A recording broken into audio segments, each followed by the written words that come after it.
This tutorial just shows you how to use our scanner here at Langton Girls. Now I've got a picture on screen of a scanner just in case you've never seen one before. It's best to think of it a bit like a camera basically. What you see here is a nice flat screen here, and what you do is you put your piece of paper face down on this glass plate, and you can see the camera here, and basically this thing just rolls along taking a photograph of your piece of paper.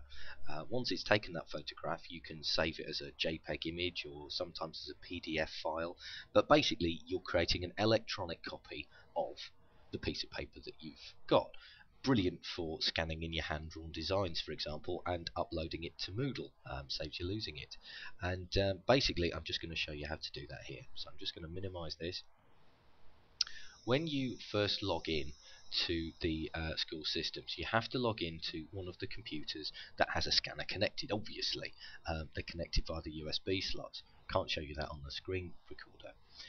First thing you've got to do is put your piece of paper face down. So when we look at this here, oops, this one. When we look at this, obviously the side that you need to scan needs to be face down, looking at the camera. Otherwise, it'll photograph the back.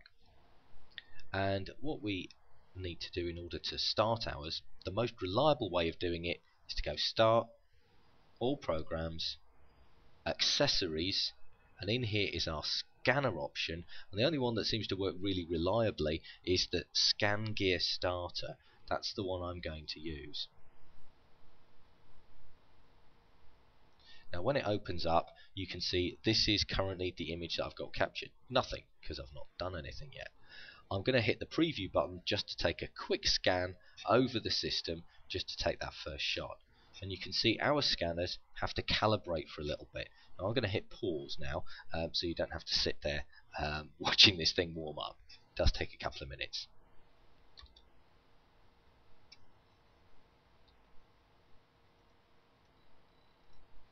Actually, I can't stop it. For some reason, I haven't got the privilege to. So I'm just going to have to sit here and watch this. I might have to edit it later in Moviemaker.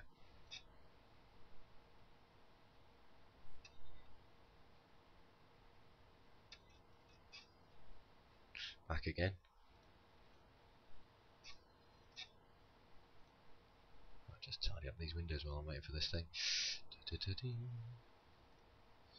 rid of that. Some sort of survey there. I'm going to get rid of that. Ah, here we are. And as you can see, here's the leaflet that I'm trying to scan at the moment. It's taking a photograph of it now. This is just a first pass through just to see what it looks like on the scanner screen. Well, first of all, we can see it's the wrong way round, simply because that's the size of the scanner. So what I can do is I can use these buttons here to rotate my scan. Might as well do it now, save me a job. And you see these dotted line that's around the image. This allows me to cut out any of the photograph that I don't need or want. And I don't care about the bit at the bottom there. Don't care about that bit. I'm just trying to tidy it up, frankly. You can do that with yours as well, of course. If you notice, the scanner plate is slightly bigger than A4. And now I'm happy with the way my scan's going to look. I'm just going to hit the scan button. And now the scanner will take a proper shot of my image now. I don't know if you can hear the scanner running. I might move my microphone closer to it. Hear that? Very interesting. I'm going to sit here for 10 minutes. Again, I might crop this a bit. When I say crop, I mean pause it and cut it out.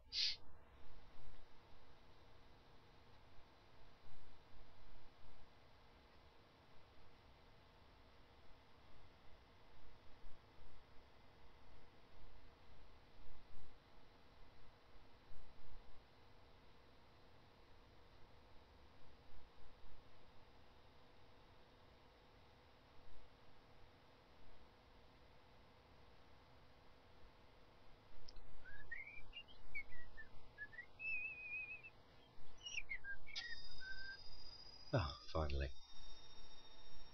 There we go, the job is done.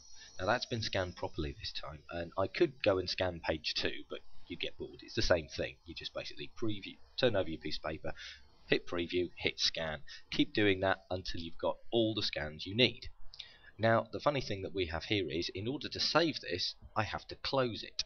So what I'm going to do now is just hit close, the top right box there, and I'm asked immediately, what do I want to do with all the scans that I've made?